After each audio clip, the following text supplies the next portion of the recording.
Yeah, I come from men that stand. I'm in the field and you just sit in the stands.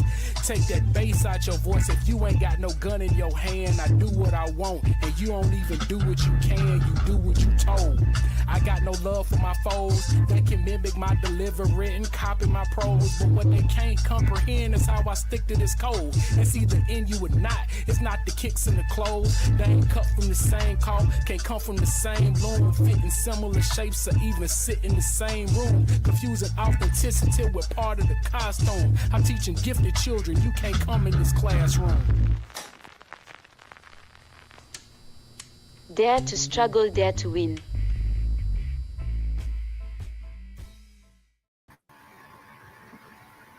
Welcome back to Dare to Struggle, Dare to Win. Got our special new edition. We got tired of looking at Yusef's face. You know, we needed two pretty people on this mug. All right. You pretty people with locks. Yeah, we had to do that shit because I couldn't look at that dude that much longer. That's right. Already. What's up, man? How y'all feeling, bro? Yeah, I guess that's what happened when you go to New York, huh? Yeah, man, I'm in New York, son. That arrogant shit just shapes you and embraces you. I'm in the polo grounds. You know, I'm in the polo grounds right now. I almost, walked across the street and hoop it up with them cats at Roca, but I ain't got time to be breaking these young kids' ankle. You feel me? So I'm gonna save them. I'm gonna save them a little. That's what's up, man. I'm highly favored, highly blessed to be with you two pretty people. Yeah, Monty, we in the city, baby. Let's get it. Come through the People's Farm tomorrow. Let's link. Bring all the plants. Bring all the plants you can bring, and we're gonna burn the plants. No, what farm you gonna be at tomorrow? The People's Farm. Yeah, they've had like a great class that they've been doing with lectures. I'm on like still the third or fourth one. I'm trying to catch up to, because they got Jared coming on tomorrow, but it's been really good. Yeah. Listen, man, we want to welcome y'all to episode 10 of Dare to Struggle, Dare to Win. This is obviously CMB's podcast, and you have a couple of us. I'm in New York, but the Atlanta chapter, Cherie's Atlanta chapter, we bullying the Detroit chapter there, Yusef. But so our podcast is obviously a podcast where we share our radical politics from our vantage point here on Black Liberation Media. So we're grateful to be here, but what we need you to do is copy that link, share that link, share it with somebody who ever talked about Umar before, or share it with somebody who's been talking about this black party, or what's the plan thing again? Black Project 2025. Yeah. If anybody ever talked to you about that, make sure you share that link. And then if everybody had some weird other blackness, you share that link. But share your link with your people who you want to be in dialogue with, and hope that they get more radical analysis. But I heard how Yusef doing. How you doing, Cherie? Welcome to the host circle. I'm good. Happy to be the third host. Thank y'all for having me on here. And yeah, I mean, I'm doing as good as I can in this society. Yeah, Zenzi, I'm in the city. Come pick me up. Take me to get some vegan food because I'm hungry. Thank you very much. Oh, you know what I did have though? Y'all probably don't know about this restaurant. When I first touched down, they got burdock root, but they like bread it and fry it. Because you can cook like a lot of roots and flowers that you use for tea, like hibiscus and burdock root. And I had me a burdock root po' boy. It was banging. That's probably popping. Like, I mean, I'm vegan too as well. So I'm like, stuff like that. I feel like New York is always kind of ahead of it when it comes to the restaurants and, their experimental, vegan stuff. Like every time I go there, I'm like, oh, wow, they making burgers out of this now or sandwich out of that. Like they had a mushroom I had never heard of before. It was so good. They had it fried in this sandwich. It was so good. Yeah. I think we might have to do a show, man, on vegan. Yeah. Y'all talking about it, man. I'm trying to go that way, but I'm still like on the fence and shit. So man, every time I come to Detroit, all I do is see you eat plants. I ain't never really see you eat meat, Oh, you're right. I prefer that, but yeah. He be adjusting because you're there. He like, he like let me show him I could do it if I want to. He bullied me and stuff, put me in the airlock and shit. What she say? Fried bread. Are you? She ain't like no. The root. I mean, the root is banging. I ain't gonna lie. Matter of fact, so the brother, I'll give him a shout out later. His restaurant, but it's his mother's restaurant. His mother does all the cooking, and he just he was working the restaurant. They stay open till 12 o'clock in the morning. It's in Manhattan, but me and him was talking about because he used to live in Costa Rica and he got his degree down in Georgia, so we were having a dialogue. But I was telling him about cooking the hibiscus flower, and he didn't know about that. So I think I'm gonna have me hibiscus rice and fried burdock root. I don't know. I'm vegan, Give it a spot. Go get my drink, man. You know. See?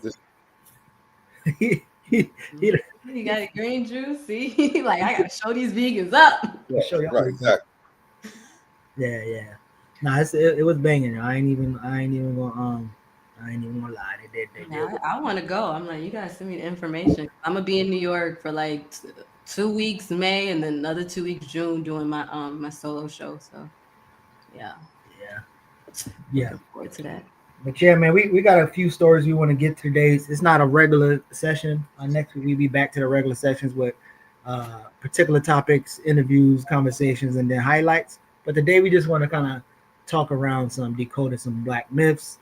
I think Yusef and Cherie laced us with a whole bunch of stuff that we can talk about. Yeah, what y'all want to go to first? What y'all want to talk about first? We got a few things now. I must admit, at least one of them, this is my first time seriously hearing about it, like the Umar stuff. So I got to catch up on some of the stuff, and I try to look through it, and so I might be the weakest link on that topic. But okay, I think you may be the strongest on the China one. So I'm like, I feel like you'll balance out. Definitely will. But which one y'all want to go to first? What we rocking through? Yeah, I guess we can talk about this BP 2025 since we already said a little bit. So which one of these links is better, the first, second, or third one? I'm like I said, me kind of just getting used to this host thing. I should have kind of looked into which is which, but I think the first one that I put, I think is, oh Lord, now they're trying to make me log in, so I can't even pre-check them. So I'm like, I don't know my own passwords. Yeah, so I think the first one, it might be about with her talking about ending it. I don't know if I did where the first one she talked about ending it is either the first or the last one, but I think all of them kind of display her role too, because we kind of first came to the story like late last year where she was like, oh, I have this master plan that no one came up with before me.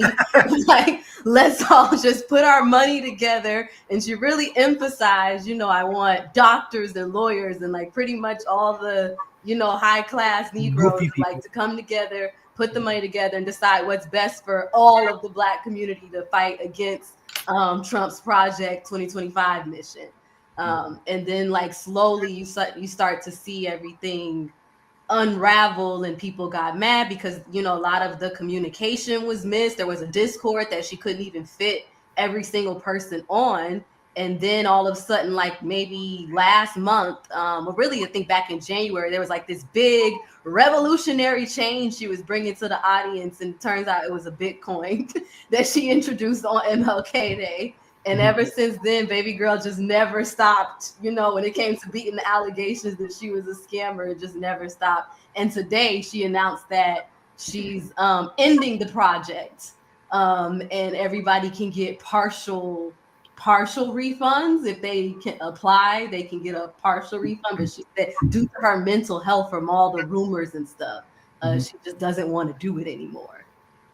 So I did see a video where she was explaining it, that the what kind of a Porsche or whatever car she got in the house that didn't come from the money. Yeah, that's the one. This one that she's trying to explain the money. Yeah. Okay, so let's play that real quick and then for that. This is the balance in the BP 2025 account as of today, March 12th, 2025. Please note, we've been operational for over 4 months with a team of over 50 volunteers, and there are operational expenses associated with the development and maintenance of our infrastructure. Now that you guys have the transparency that you're looking for there, I'd like to address some of the allegations. As you can see here, my home was purchased in 2023 and my business Culture Media was formed in 2021. Regarding the Lamborghini, while I am a car enthusiast, I also create content, but I did not use your donations to purchase a Lamborghini, and I did not use all your donations for the development of Kin. And while on the topic of Kin, let's talk about the reasoning behind its development. The goal with creating Kin was to create a coin that we as a community could all hold together from the start, while allowing BP 2025 to reach our initial funding goal. We were also going to integrate Kin into the directory and allow perks and rewards for those that held, with hopes of innovating what it really meant to buy within our community and creating a synergy of shared success. Now, based on the feedback and concerns, it seems like we missed the mark on that, and for that, I sincerely apologize. I can only assume all these misconceptions came as a result of the lack of updates from our end. In full transparency, guys, when all of this was developing, everything happened so quickly that I was insanely overwhelmed and I was unable to maintain the level of consistency that you guys came to know and love. And for that, I sincerely apologize. However, we are committed to learning and growing from this. So moving forward, we will make sure to keep you guys updated with more frequent content on social, and we'll make sure to tap our internal community for ideas and thoughts when it comes to initiatives. My next steps is to collaborate with our internal team about how we're going to work on rebuilding the trust with the community so we can continue with the BP 2025 mission. So yeah, that was last week, her trying to explain that she had only spent like 25% of what was donated. Cause I think it was like 100,000 or a little bit over 100,000 that she gathered all together. I mean, by the way, like she didn't even mention specifically what she was going to use the money for when she first started asking for that donations in the beginning. Like that was never clarified. So everybody kind of just gave on the promise that like this 23-year-old was gonna like create this ecosystem of buying power, for all of us to benefit in. So Yusef, have you even seen or heard, or is that Yusef frozen? You frozen? Yeah, is he frozen? It looks like he's frozen a little bit.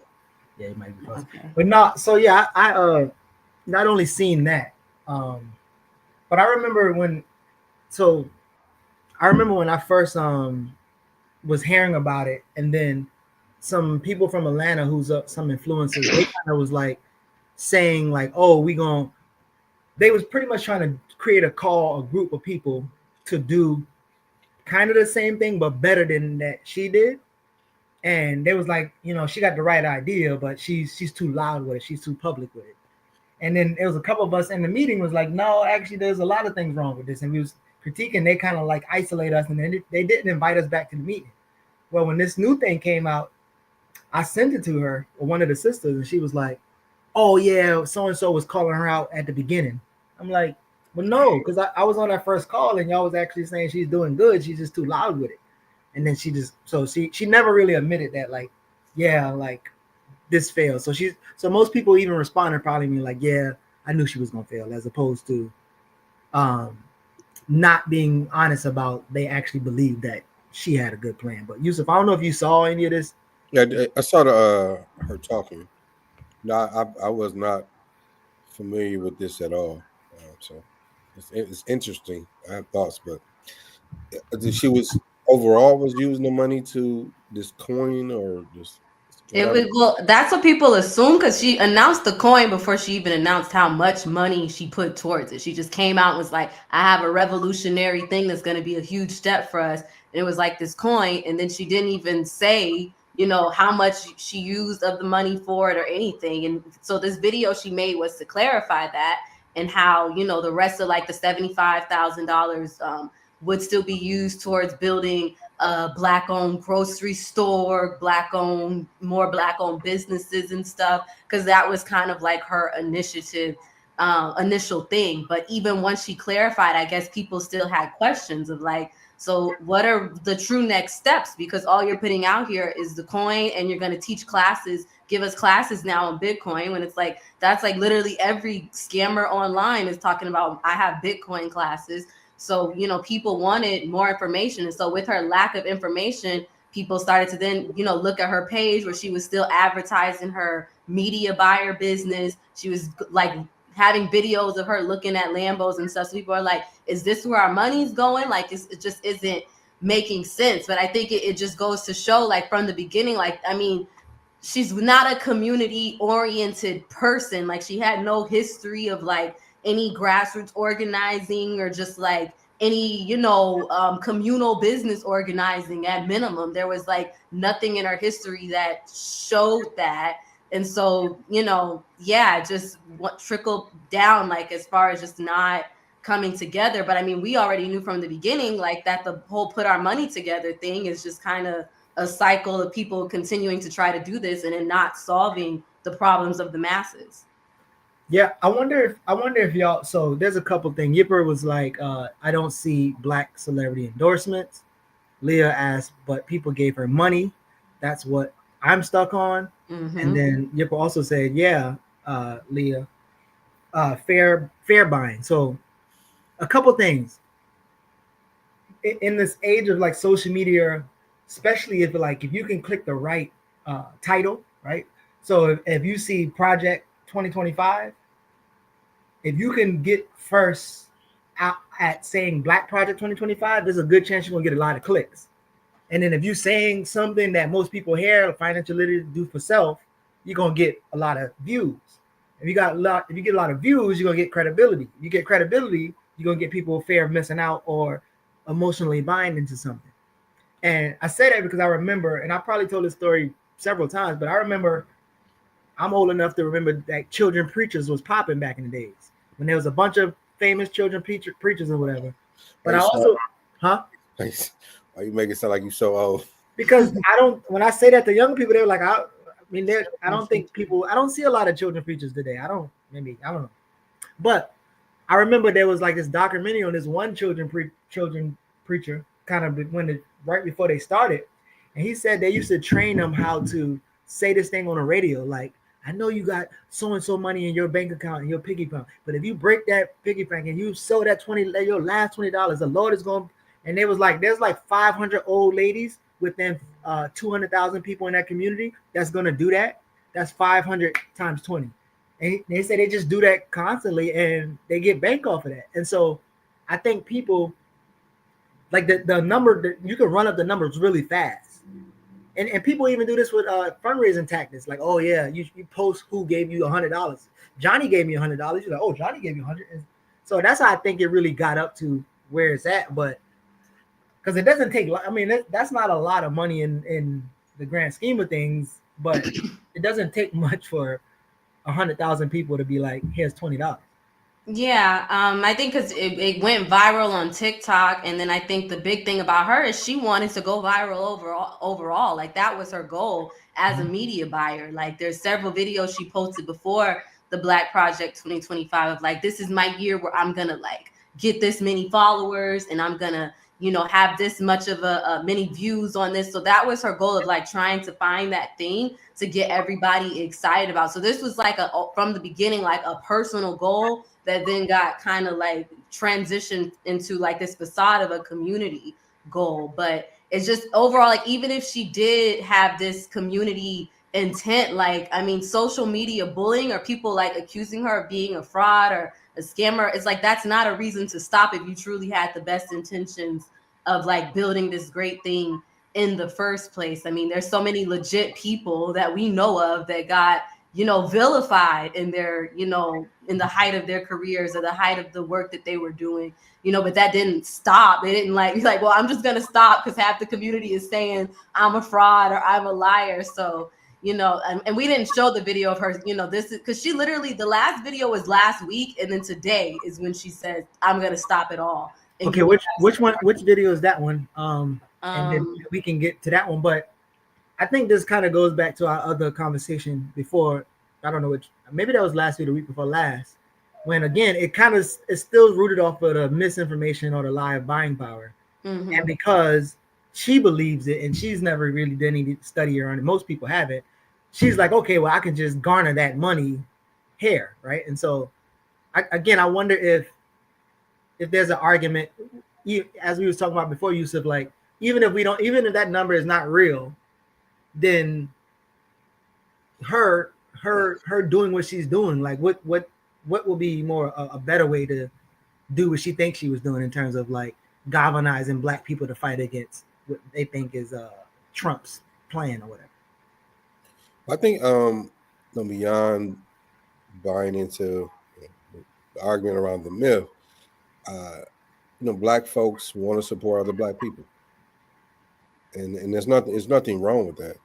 The problem is we get duped into not being critical thinkers, not asking the right questions, and something that you alluded to earlier. It's just the emotional connection, but also like, I don't know, out of three of us, how many ever watched tennis just because of Venus and Serena? Mm-hmm.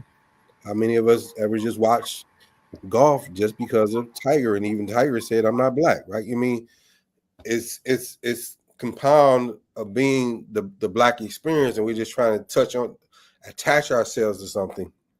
And we see this in so many episodes, here in Detroit, New Era Detroit, the new Black Panther Party, like, and we're just hoping. And I conclude on this. I remember going to the last anniversary of the Million Man March, and at the time of the atmosphere, they framed it as freedom or else. It was freedom or else or something, right? And so when you go to Million Man March, it's more black people, regular black people, than actual members of the Nation of Islam. And when we get there, he brings up Elijah Muhammad children, and like, where the OS at? He's still talking about Malcolm X. Like, we continue to get duped. Our hope is continuing to find itself buried in bullshit. Mm. But I think that goes to saying is like, if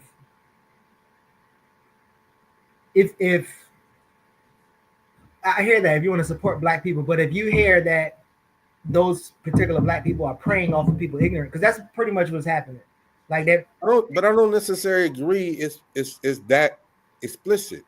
Well, they're not intending to do that, is what I'm saying, though. But what I'm saying is they're going to not necessarily prey, but capitalizing or economically benefiting or socially, whatever their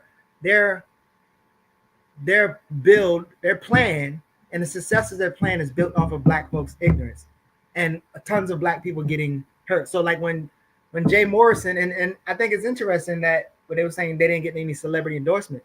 When Jay Morrison talked about that black house and Boyce and Geechee and all of them gave them fake checks, that influenced a lot of people to invest in Jay Morrison Black House, and all their names are all on the walls, and all their names fell down off the walls with their money too. So it's like it's contingent upon black folks being ill-informed or delusional about a particular thing.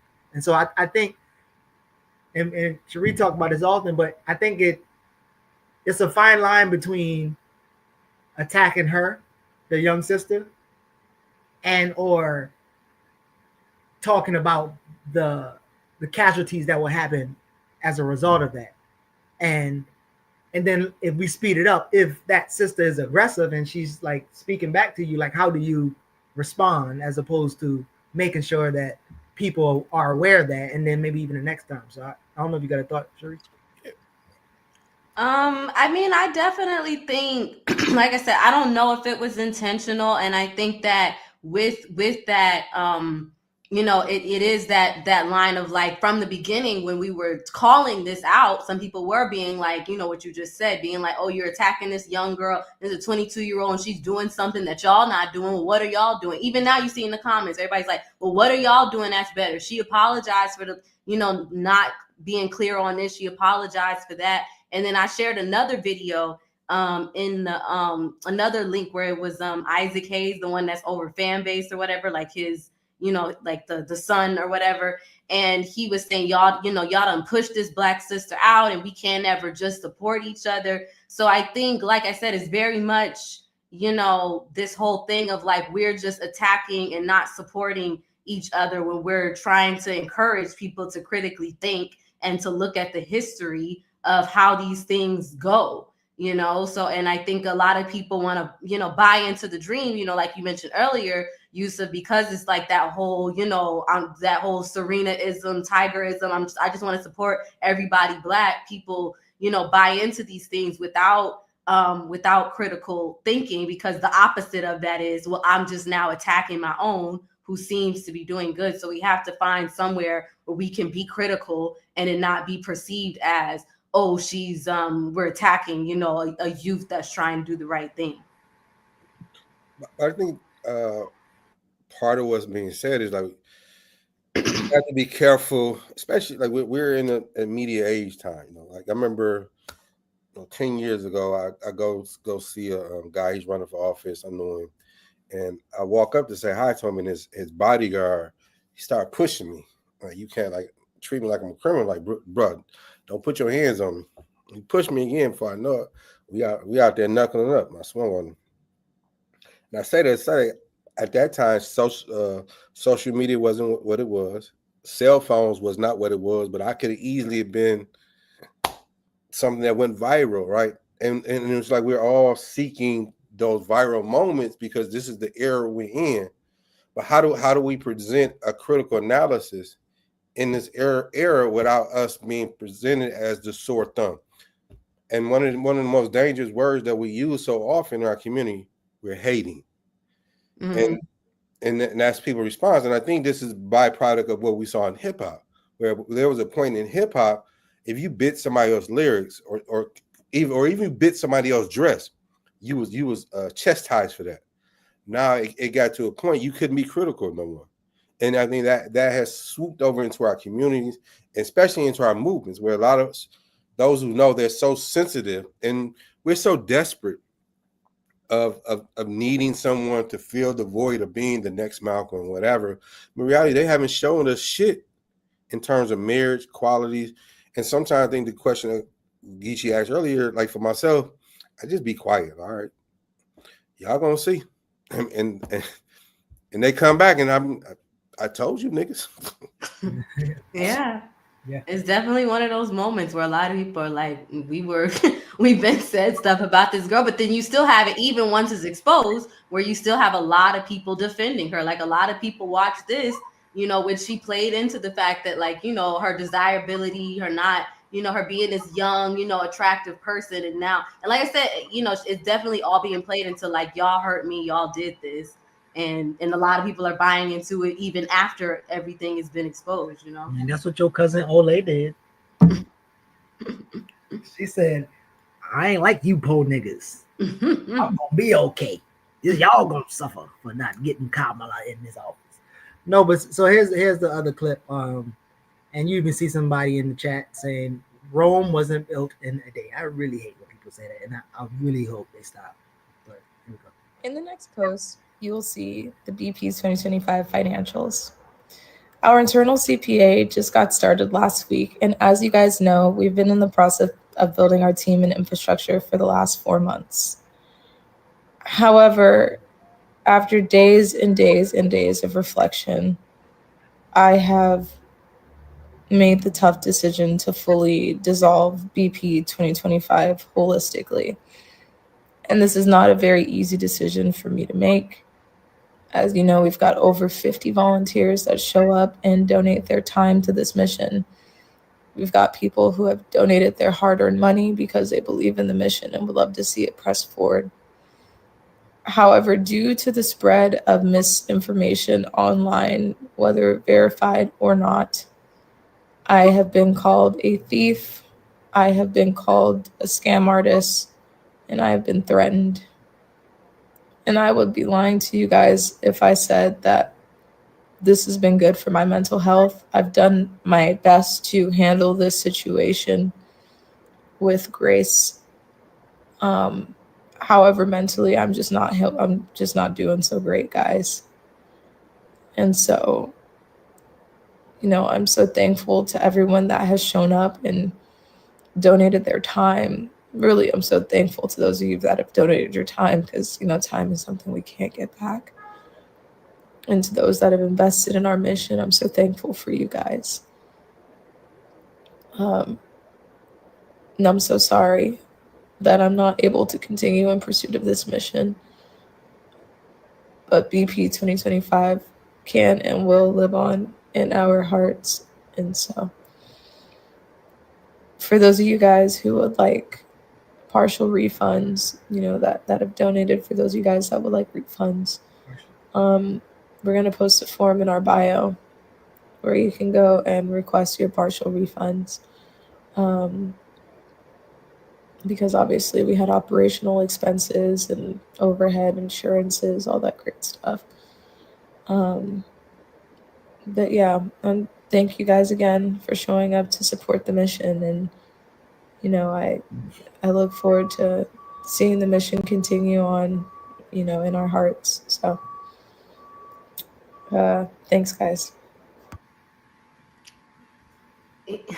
Yeah, I mean, I'm sorry. I had some initial thoughts just even after listening to that again, because it's like, if you're so passionate about this mission, it's like, I know wherever you live, there's community orgs with people that probably have more experience with organizing and organizing for social change, that have already been fighting against things within the community that are affecting people in the community. So it's like, why not, instead of trying to give people partial refunds, be like, look, y'all, this is clearly more advanced than me, and give it to one of those orgs that you research. Be like, hey, I'm gonna donate the money here because they may, have a better use or service for it since it's already been put out there, and you can follow them. Like, that could have been, and I don't know if that's an issue of like, because I feel like even me, and I remember Musa from BAT, we were in the comments when she was first created, being like, there's orgs that already exist that are trying to, do certain things. There's Black Panthers that are still alive, like all these other things of just like, this, we were like, this is kind of too big for you, love, in the best way.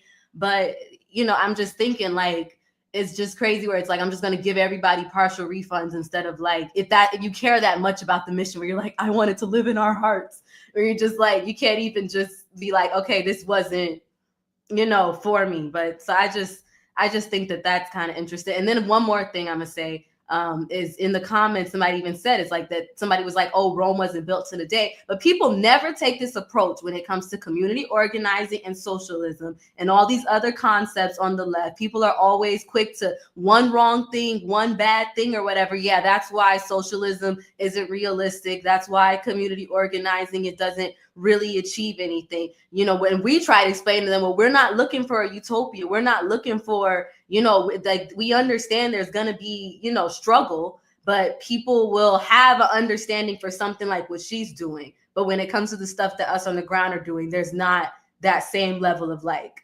compassion to, to struggle.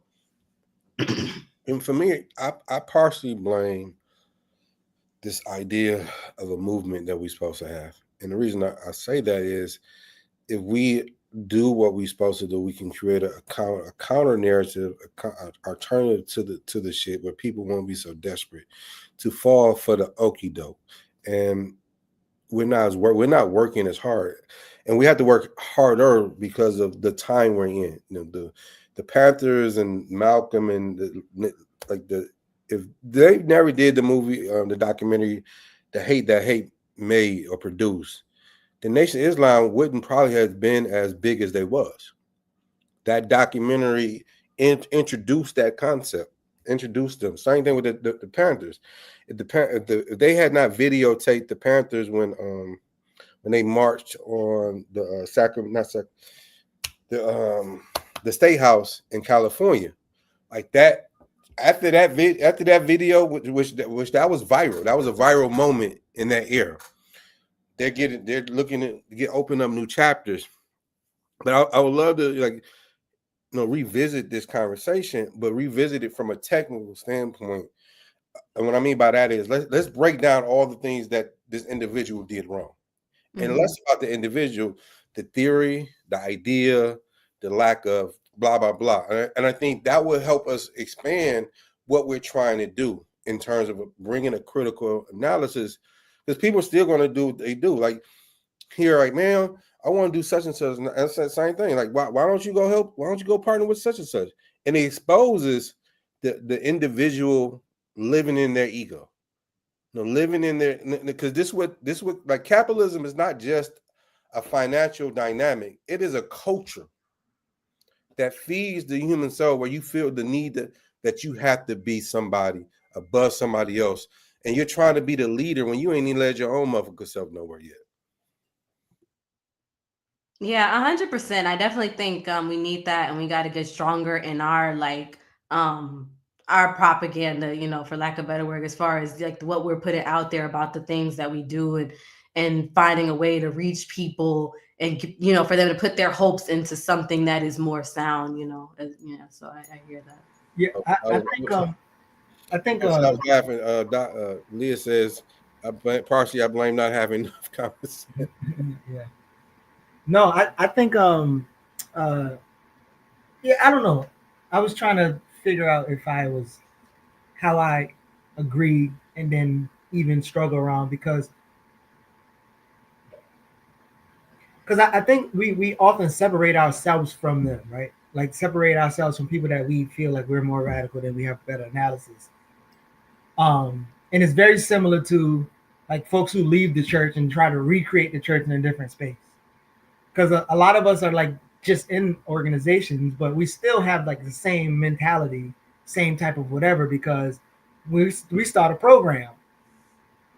Oh, they're already doing that program, or they're already doing a program. And so it's like, oh, they can't do the program like us, but they got like the resources. So I think a lot of times, like I don't think we come into spaces where we are well studying or reading, as Hiram would say, what has been done, what is being done, and being a student to it, and then find out how you can make it better. And if things fail, what was the rational kernel of those things that fail, and how can we make it better? I don't think we do that. We just kind of emotionally respond to something. Yeah. And after the emotional response, the ego is the inflated ego is the, like, again, it ends with the you hating and stuff like that. This last thing, I remember a time, and I probably shared too many Charlemagne stories, but I remember a time when his therapist lady, I don't know if he's a real therapist, but she's like a famous person, and Charlemagne posts this video of Steve Harvey. He says, "Once God forgive me, I don't really care about whoever else." And then she was like, "Well, actually, that's wrong." Like, and he was like, "How you mean?" But because he respected her, because, well, I don't want to say respect, because she has a media presence, like he didn't respond in the way that he normally responds to me if I'm like, "Yo, that's not right."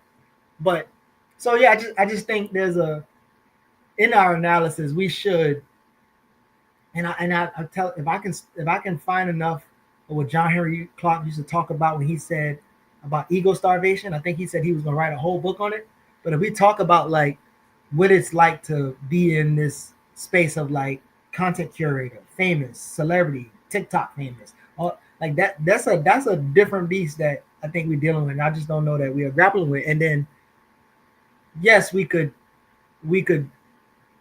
I guess center the blame, I think, but the enemy has to be at the center of the analysis. And we just gotta be honest, like these motherfuckers are really thorough with their propaganda. So even as we talk about black capitalism, that motherfucker's still here, and it manifests, and it having more babies, right? So I think we should grapple with that too. Yep. Yeah. So another video of that, or is it should we go on to? Yeah, I mean, I think we can move on. You had anything else? Yusef, the Prince of Pan African, Umar, Bunchy. You're on the road today, brother. We're gonna keep you out the East Coast. My bad, man. I'm up here, man. You lucky I ain't got my New York swing on there. Shit, I'm about to. I am about to go to Thrive's Neck too, though, because I gotta go to my own stomping ground. I was telling my people, was like, when I used to walk down Dewey Avenue in Thrive's Neck, I used to find money in my pocket, but my granddaddy used to sneak money in my pocket. I didn't know that, so I said I'm gonna go up there this time and see if I can find some money in my pocket. But I don't know if it's gonna work out this time. But yeah, so lay us out about this Umar stuff, because I don't. So I first saw it and I was like, "Oh, is this real?" And then find out that it actually was real. So like, what happened? Where's it going? And then maybe and we don't have to do this a lot, but then we can just kind of talk about y'all thoughts on that, and maybe you can talk about. I mean, the basis of it is, as the other subject we just covered is social media. It's different platforms, and one of his daughters came on her platform and talked about him, pretty much called him out for whatever reason, and and it's really more about his response, and his response was just disgusting. I mean, particularly when you think about what he supposedly represents or has communicated as the Prince of Pan-Africanism. I mean, like he I took some notes. So he said something like, "Pick a side. Either you with me or you with her." The white man paperwork has been settled, which he was referencing child support. Like those are my daddy duties, etc. And then he said, my number has been public for 20 years. Like, I mean, these are not things a parent, that's alone a father, or a mother, a parent would say, and things, and particularly when you present yourself in such a way. And I remember one time here in Detroit, almost 10 years ago, he was doing a lecture on marriage, and he was talking about something else. And then it was switching over to marriage, and folks like, "Why you about to go?" Like, yeah, and like, "Why are you leaving?" Why the fuck I'm listening to somebody talk about marriage and he ain't even married? That don't make no fucking sense to me. So that's kind of the basis. We can play one of the videos and things. I think I was trying to figure out what is the, because so I did see the video, and I think maybe Sharice sent this one video where he was like, he will never date a woman, or he would never marry a woman solely off them having a baby. And then he started talking some bunch of gibberish, and then at the end, part of the gibberish said, well, if they would have let me move in with them, I was going to marry them. And then at the end, he said I was going to marry them because we had a child together. I was like, wait, what? So the dude is normally on the go ahead, Sheree. Yeah, I mean, it's just a lot of layers with that. I mean, there's also the fact that he's sitting on Nick Cannon's couch, who the harshest criticism he'll give Nick Cannon is Nick Cannon dressed up as a woman on all that when he was like a teenager, and so he was feminizing the black men or demasculating the black men. That's the harshest criticism he'll really give a Nick Cannon, he's over here just creating all these separate homes or whatever. But yeah, that whole conversation was just interesting to me, how he said that they, didn't want to, that because he didn't want to marry him, because they didn't want to marry him, he didn't, he just, I'm sorry, I'm getting confused, my bad. Because he said they wanted to marry him, and he was like, well, let's go through this process where I move in or whatever, that, they just couldn't put up with it. And now it's being twisted to this narrative that, these bitter black women are basically keeping black men away from their children if the black man chooses not to be in the relationship with the woman. And that's been like a strong narrative of, no, it's not the fact that these guys aren't accepting the task of fatherhood. It's just it's mainly the moms that are just completely pushing the dad out of the house. And I mean, I'm not saying that there can't be women like that, but I just can't sit here and be like, well, all men are really trying to be these active fathers, but it's the moms that are pushing them out for, not wanting to be in a relationship with them. So I'm gonna play this little clip because this is actually, I don't know if I saw this number. I'm not trying to get clout. I literally just want to have a conversation with my father. My biological father is Dr. Umar. He has another daughter. I tried to contact him about, getting to know my sister on my dad's side. I asked him if he knows her or if he has her number. He ignored me and never responded. I'm 22 years old now. My dad has never been to anything important, no graduation, no birthday parties, nothing. He has not been in my life. Again, I'm not making this video to bash him. I'm making this video to state facts, okay? You can't get on Instagram and get on social media and portray to be an activist and talk about how black kings need to be with black women, but you're not even in your black woman.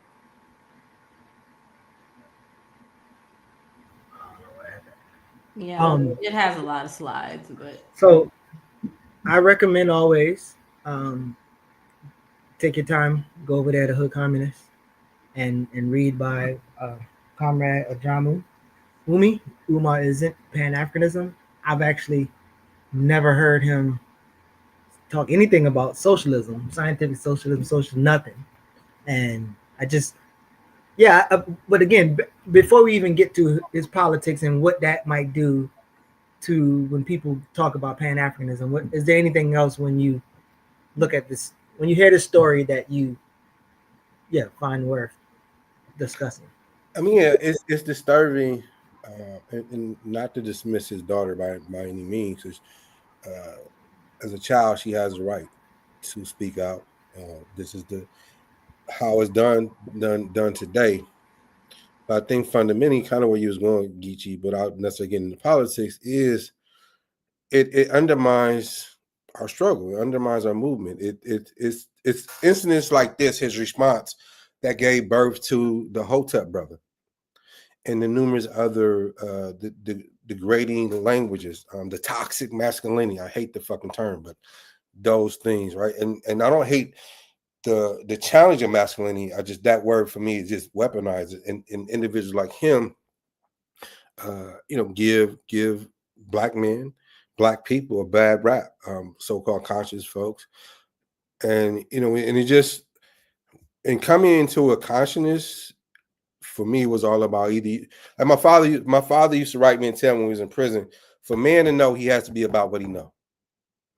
So in my ignorance and my gang banging life, I would use that, like in prison, whether these guys that's representing themselves as Muslims, and if you didn't practice to me what you was trying to teach me, then you was full of shit. Get the fuck out my face. And it's the same day in our people, because they, Sharice mentioned it in some way. Our people are looking for failures for us to fail. Our people are looking for the reason not to educate themselves, not to get involved, and we cannot give them the excuses that they already have. That's the problem with this, the dynamic for me, and then it spirals into so many other things. But just from a basic level of being a fucking parent.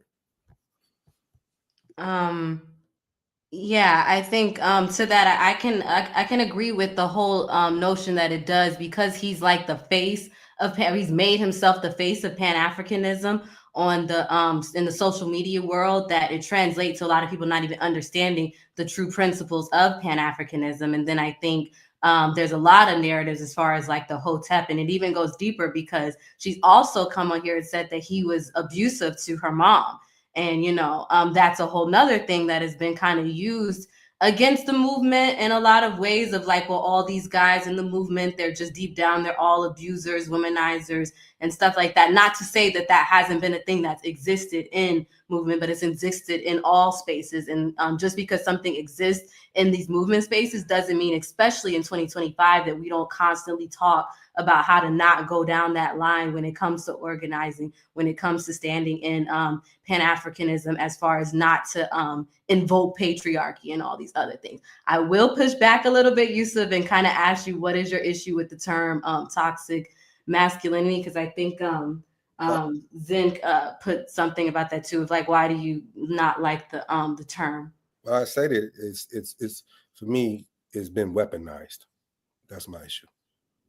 Again, I also stated, like, I have issue with my own masculinity and other masculinities in some form of fashion, but the term itself, as if we live in a toxic society. We're all toxic in some dynamic, in my opinion. And any term that we use, it should not be as a weapon. I don't know if you ever came up. There was our black men are to white people, white people to black people. Yeah. That shit irked the hell out of me. Yeah. What is it? Black. Oh yeah, I remember. Black men are the white people of black people. White but men. Yeah, and so to be clear, I have no issue, or I'm on that side. We should deconstruct in just the language. of how do we be more inclusive for growth and education and things, just being mindful of the language that we use.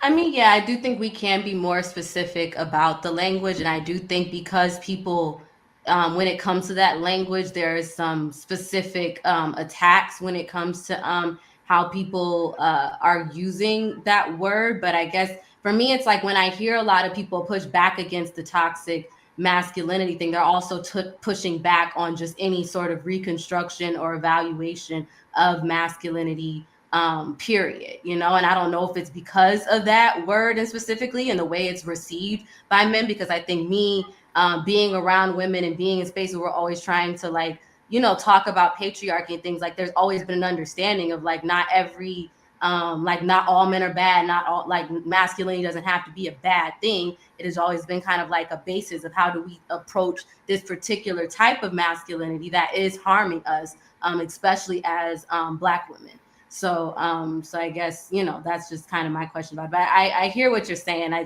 think I just think unfortunately, and I've talked to a lot of brothers that will dismiss the whole toxic masculinity thing. But like I said, it comes back to like, you can't critique anything about the way we view masculinity. And so sometimes I just don't. I mean, I guess as organizers or as people on the left, we can try to talk about getting more specific in terms, but if that's the popularized term, like, I think I struggle with trying to talk to men about like, the way they may view masculinity that may hold on to some values that are not progressive when it comes to liberation. Yeah, no. So I think it's important. I think what was it, 4 5? I don't know. It was a good while ago when I used to have those discussions, and one of the discussions led me to meeting Yusef. But one of our topics was like toxic. This one, he was the traveling facilitator and shit.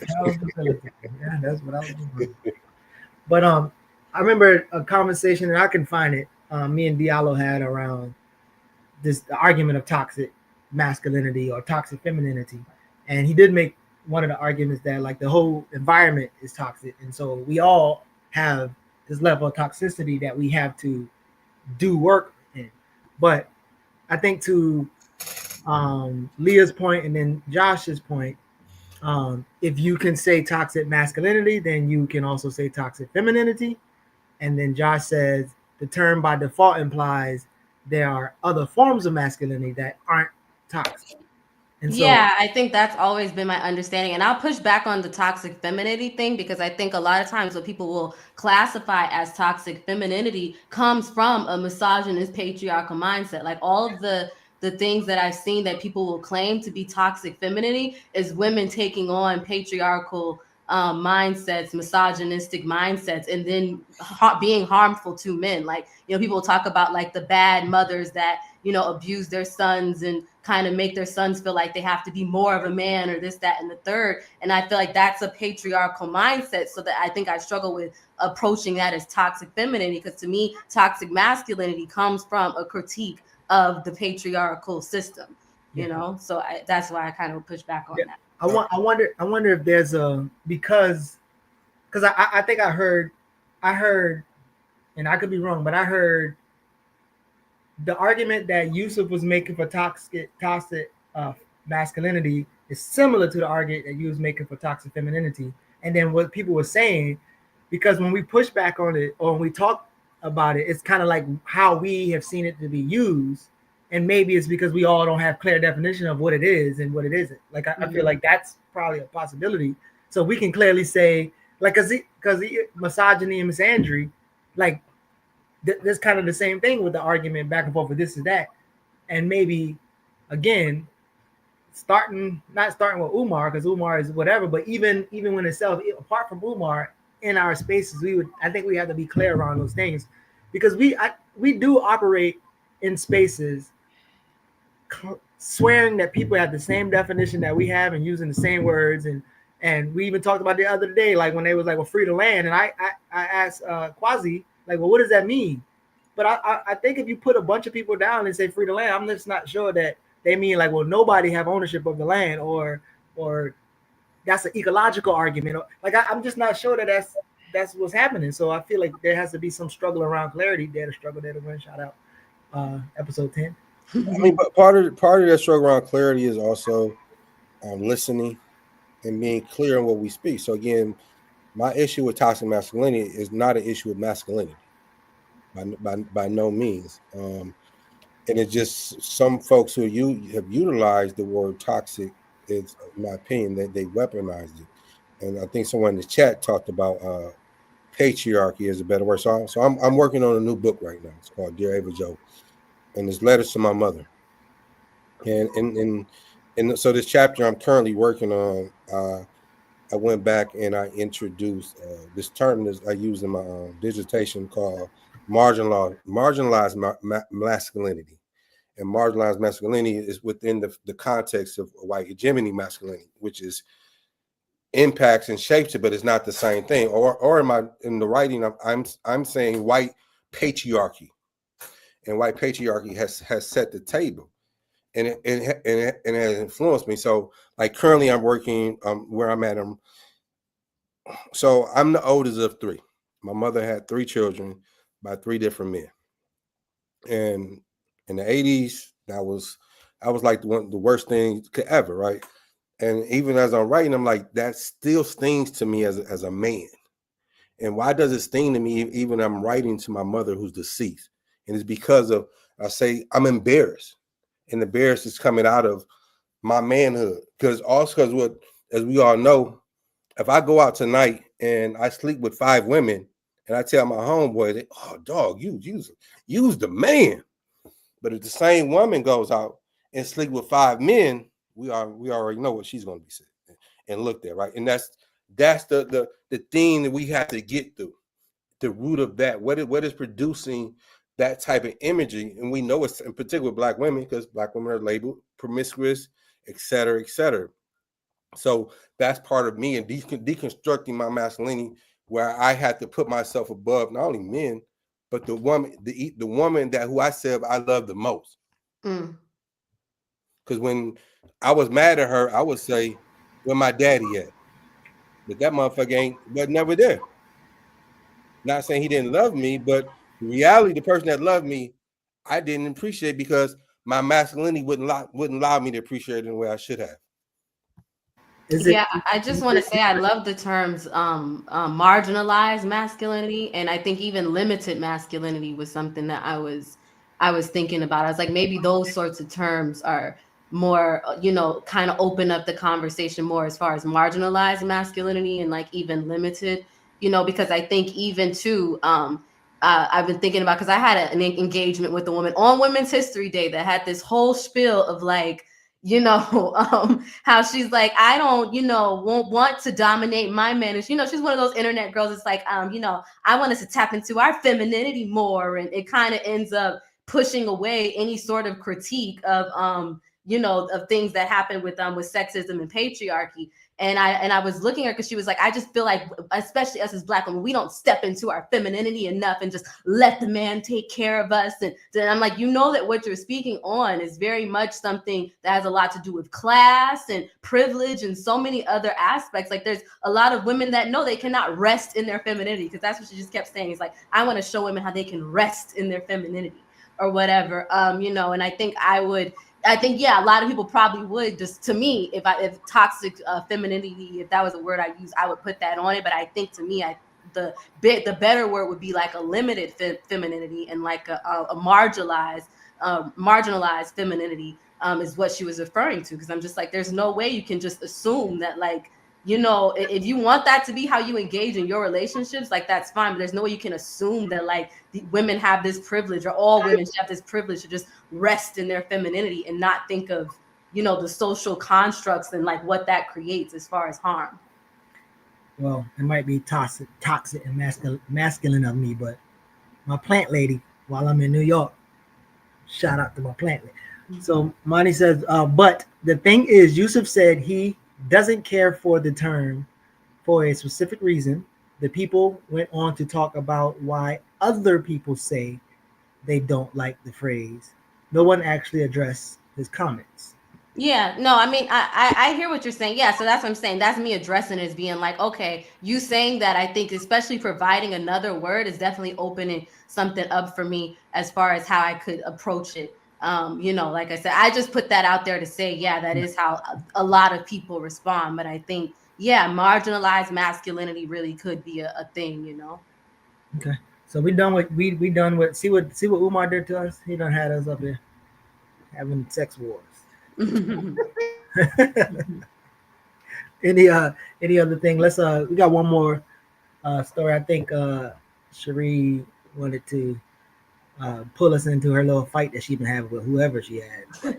Yeah, a friend of mine that I talk about political stuff a lot. And they're one of those people that kind of have this thing where they know, a lot about different political ideologies, but choose to say, well, I don't want to commit to a specific, identity, when it comes to your political philosophy. And me, I'm very much like, I'm a Pan-African socialist. It doesn't bother me to say that, because I believe in, you stand for something or you fall for anything. Is this to say that I've never read a full book on socialism? I don't know. There's the new things that I learn about socialism every day. But for me, the understanding of, workers being able to to reap the benefits of the work that they produce, I was like, that makes sense to me. I'm a socialist. It didn't take, all of those other things from me. And so anyway, sorry to speed that up. We started talking about if there was like a socialist society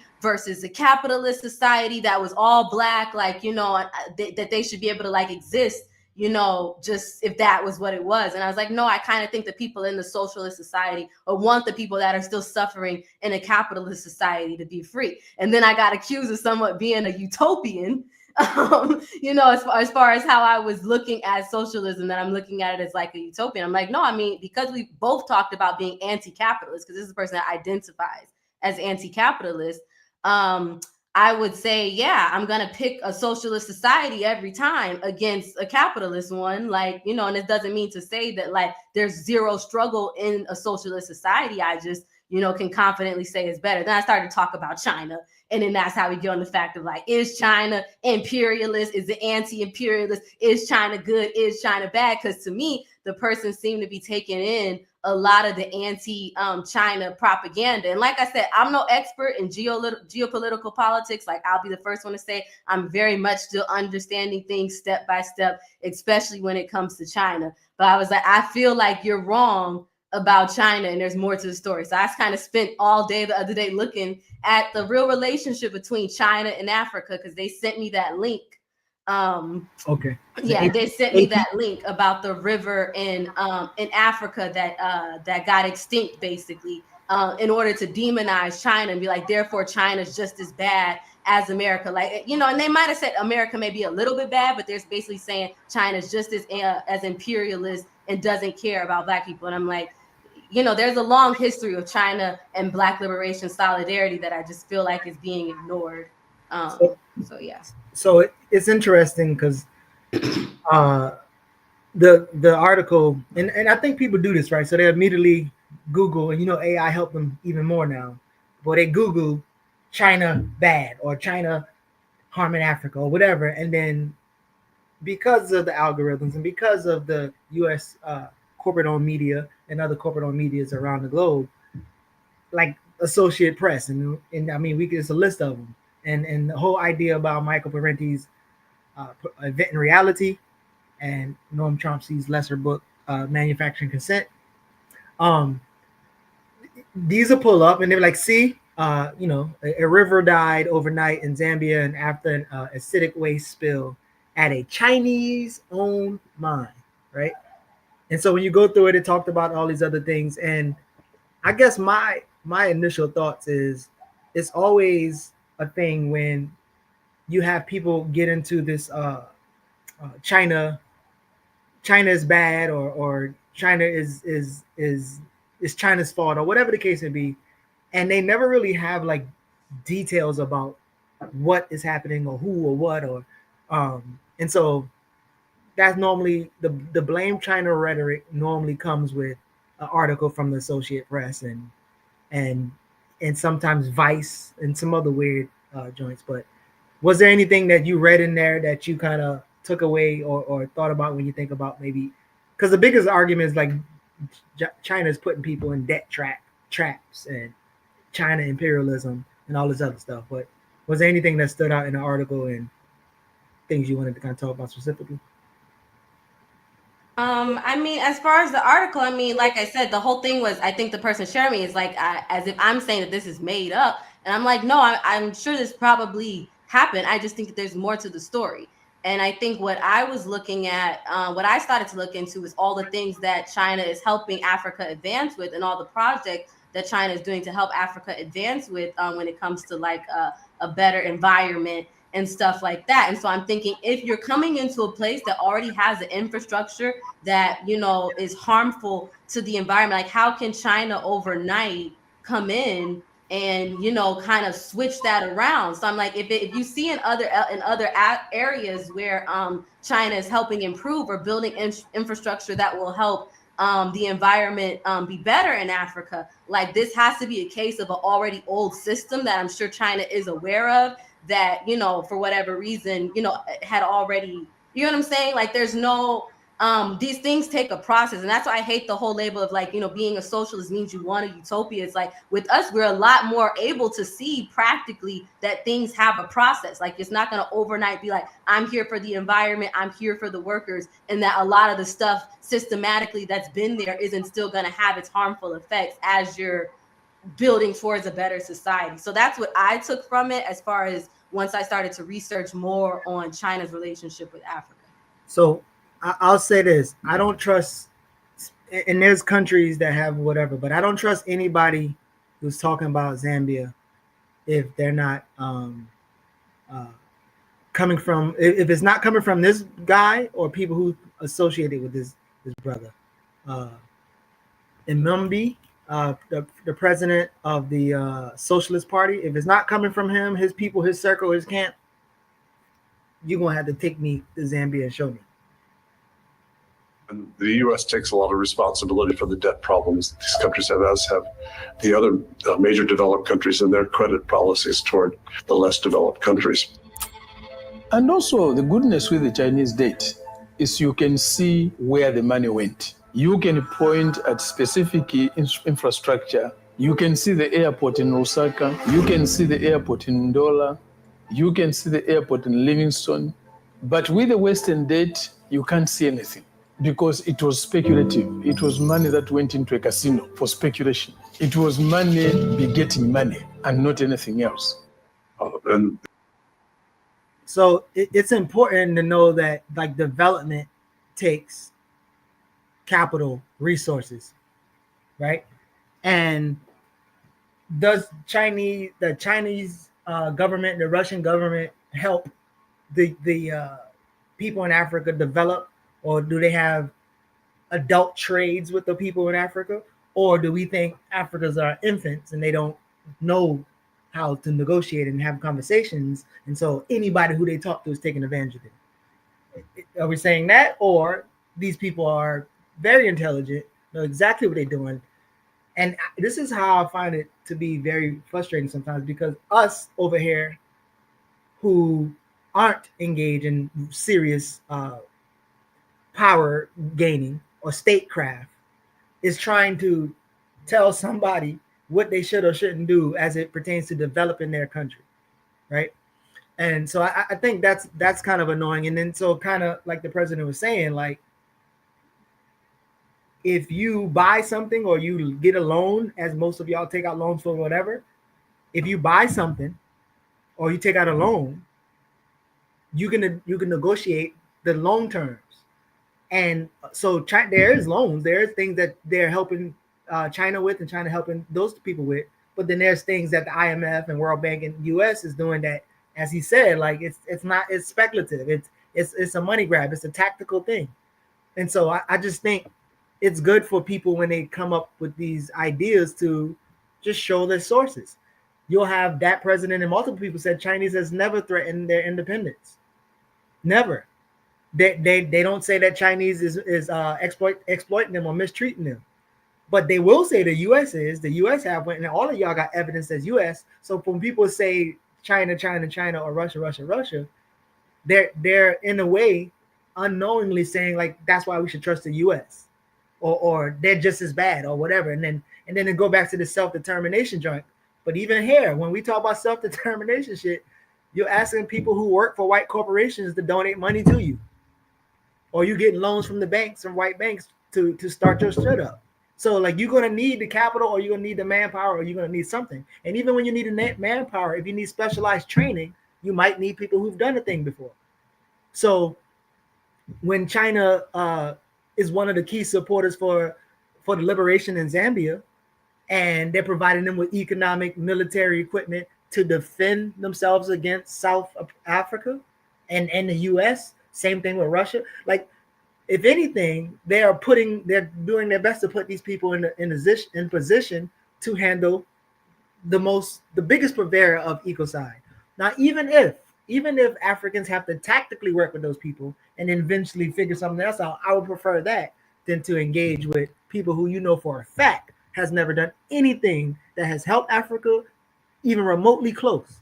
And that, you can't say the same thing for China or Russia. So I just think I would love to hear and see some of the evidence that people claim. And my nigga, don't bring me Associated Press as your evidence. That ain't gonna be the one. That's like going to Pookie up the road, Obama's Pookie, and be like, yo, what's happening in Cuba? Oh, I heard they got a dictator over there. Okay, Pookie. Pookie said we got a dictator, so that means we in a dictator. But go ahead. Yusef or Sheree. Yeah, I hear you. I guess my whole thing is like what I said earlier, as far as the process, like when it comes to that, there still is bound for things to happen as far as like as this transition is happening, as far as what happened to that river. Because I think they were just really stuck on how do we fix, or if China was so good, why didn't they fix what happened to this river? Why did they contribute to that? But that goes to the fact that this is a process where, like, if you look at the multiple projects, there's clearly projects happening, developing to combat more things from happening like that in the future. But they're coming into a place and into a structure that has been, already like systematically harmful to the environment. So, am I correct with that? Because I'm still trying to understand, more of like. I mean, again, that as someone said in the chat, and as I said on a couple shows, some of y'all know, like, my first cutting my teeth in organizing was around environmental issues. There is no clean energy consumption. There's no clean energy consumption. It's just not. Like, there's going to be issues. The amount of energy you use is another conversation. And how you use the energy and what you do to replenish it does another conversation. And so if they are burning something, right? They're burning coal, they're burning something.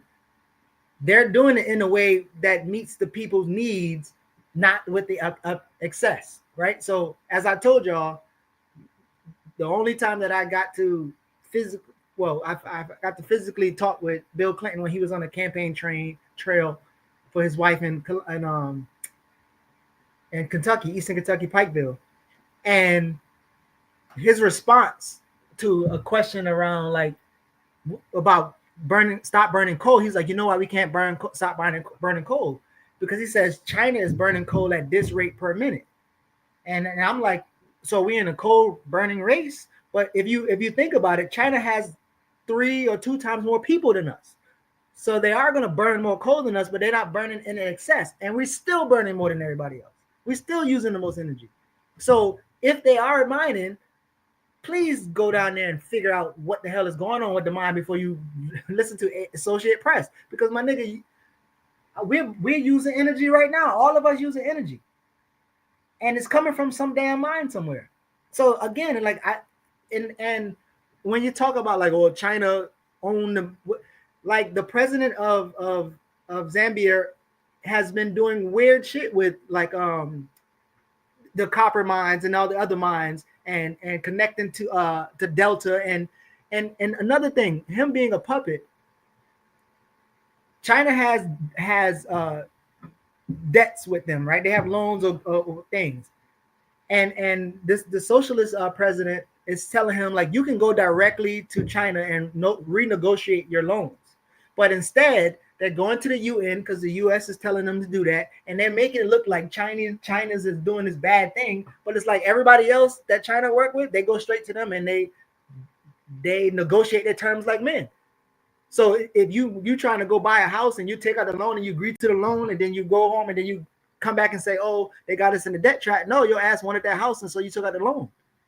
So it's like the conversation is not serious when I hear people talking about these things, because it's just a thing. And because just like y'all say, when people we have a desire to want something, that's why we buy into all these grifts. It's kind of the same thing. Like we have a thing of like everybody's against us, and we don't understand what a multipolar world looks like, and know that they're common enemies, and there's ways to tactically engage with people, and so we just on some weird shit. So I think show me. Definitely not Associated Press. Show me that China is doing exactly what you say they're doing, and then I just want the sources.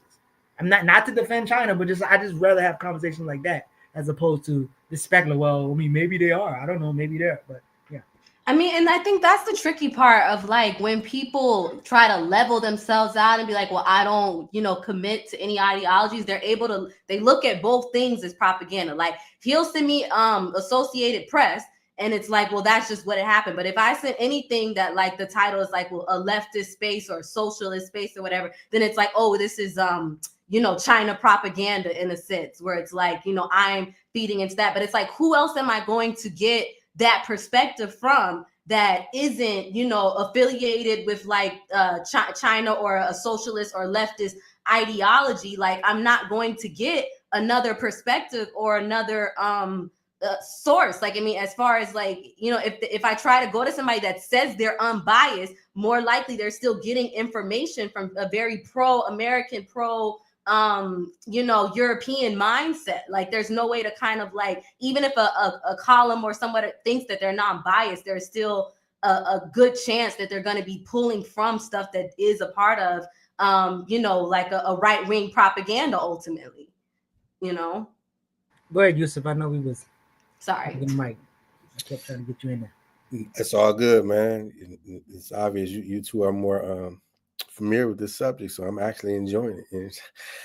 But my question, there's been a lot of propaganda around China and Africa and things. So particularly purchasing land and things of that nature. Where does that fit in this conversation in terms of Geechee point of is it legit? Is it propaganda? Or is it them expanding new territory in the 21st century? Well, again, Chinese imperialism is not a new myth. It's not a new argument. All I ask is where, who, when, and then, and even better, there are like, so you know how we, like if somebody be like, yeah, man, that so-and-so buying the houses in Detroit, you know who I'm going to call? You. I'm going to say you. Can you check and see if this true or not? We live in a space where we all say we are Pan-Africanists, so that means that we have Africans all over the globe. And you can check in with reasonable, sensible Africans in different locations. We have these different platforms where all people are kind of interconnected. Black Agenda Report, Hood Communist, Geopolitical Report, it's tons of people. Breakthrough Media, Black Liberation Media. You can just keep going, and there'll be intersections of people that you can trust their analysis, or you can be led down more of a critical examination of that thing. So if there are, again, I can send the president's articles on it. But if there is, then just show me, and then we can examine it. But I don't think we can examine something if nobody has the actual thing, right? I mean, listen, we still talk about the black buying power, and nobody can actually show you any of this shit. They keep arguing it. Same thing with circulating the dollar. That thing is still around, and nobody ever seen the research that the Jewish. So I think we got to get away from trying to argue and counter shit that ain't even verified or ain't even true.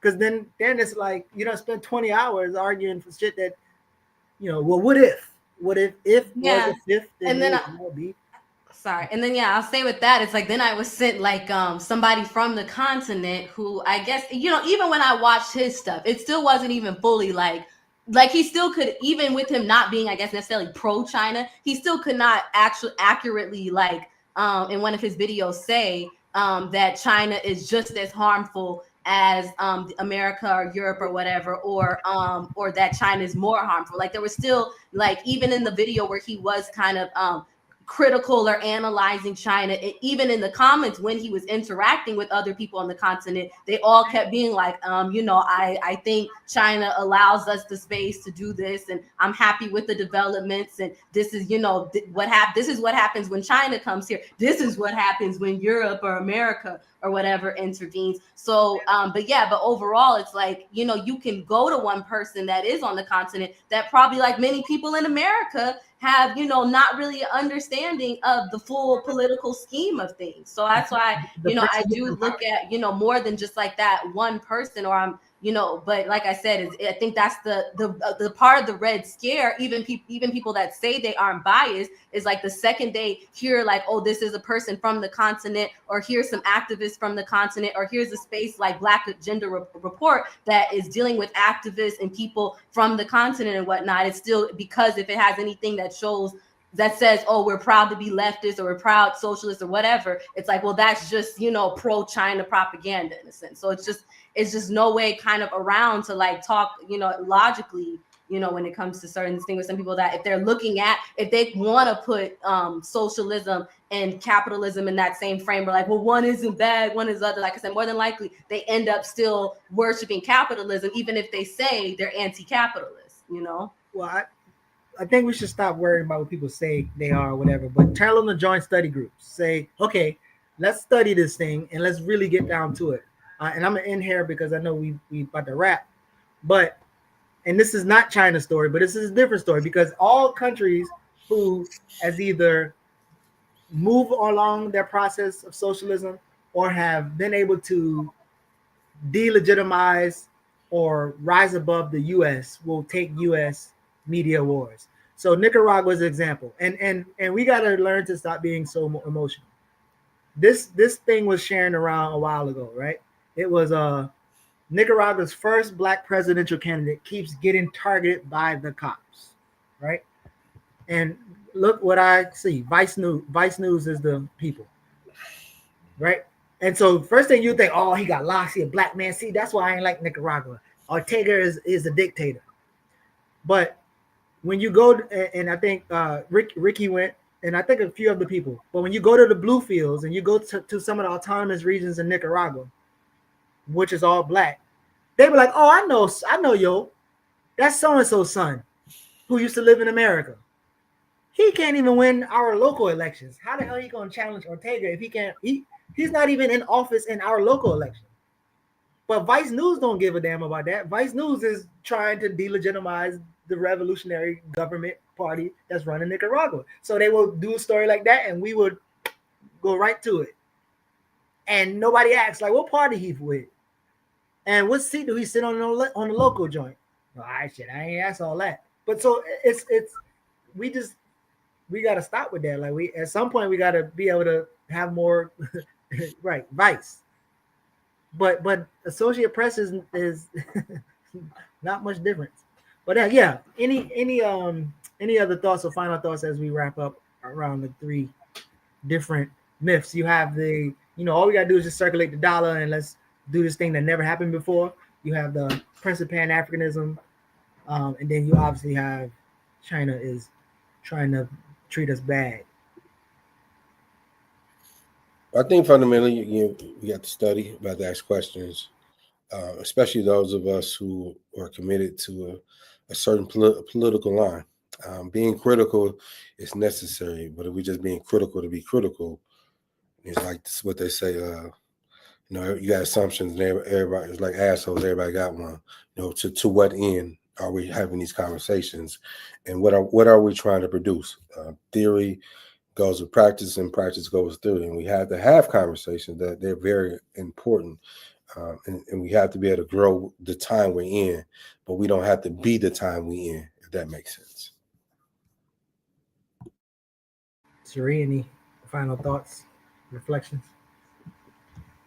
Yeah, I mean, I think it just goes back to like what you were saying in the end. I think it is important to be in study groups and, to constantly be trying to expand and have these conversations, with people to, try to get to a truth, that is different than what is promoted to us, and like it can go as far as from, people believing, that Umar is a Pan-Africanist to people, thinking China is just bad or whatever.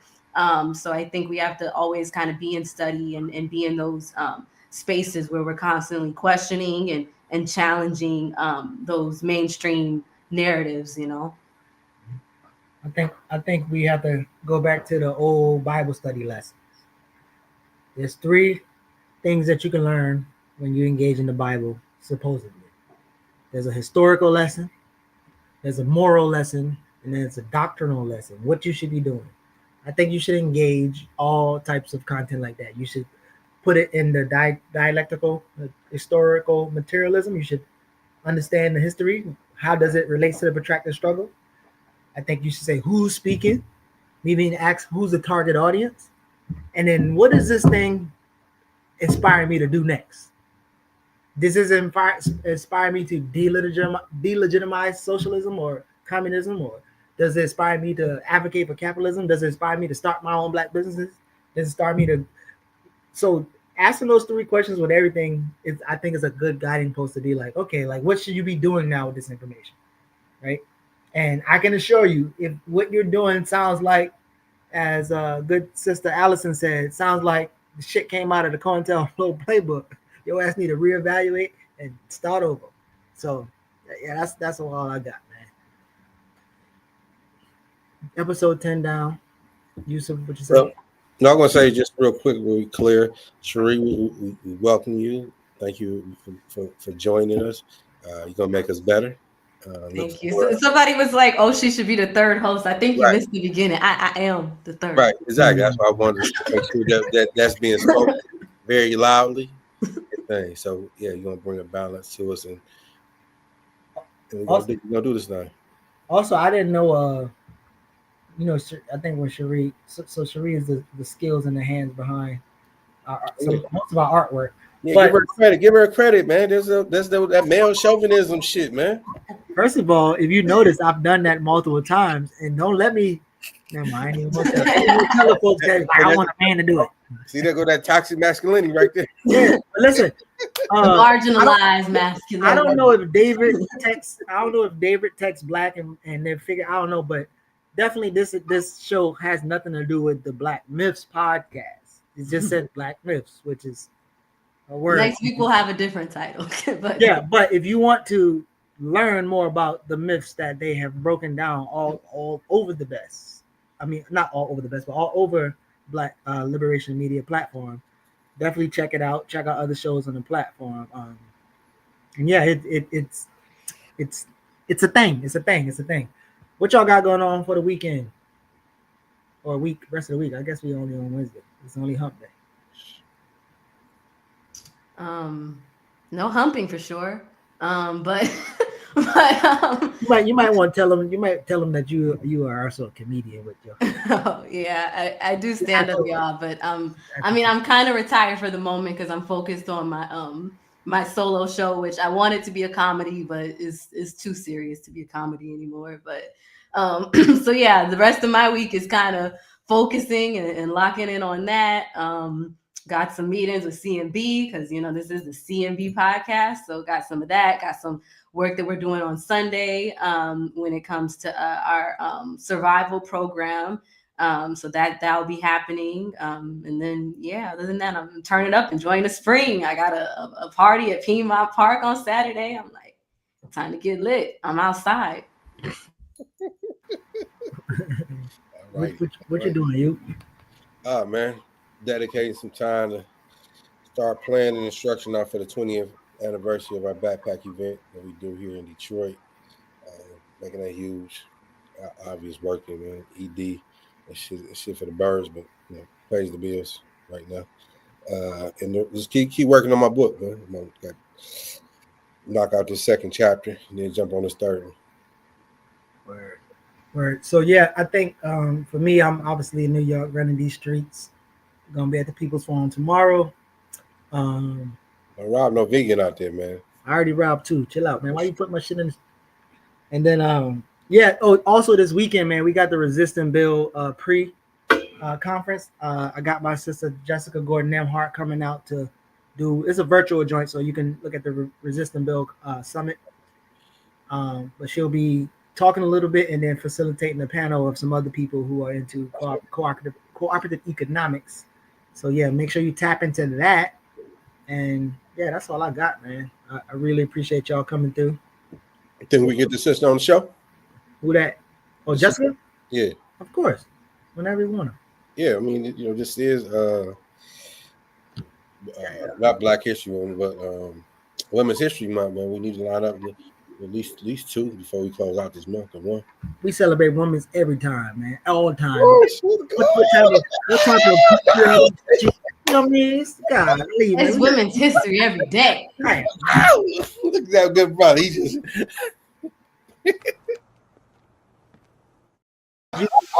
that's Yusef. I shouldn't have showed you that clip, man. You trying to get up in there. You've been waiting to use that one. Welcome to amnesia. You damn right I was. Hey man, listen, man. We appreciate y'all, yo. We'll catch y'all next week, same time, same place. Dare to struggle, dare to win. Peace, y'all. Peace.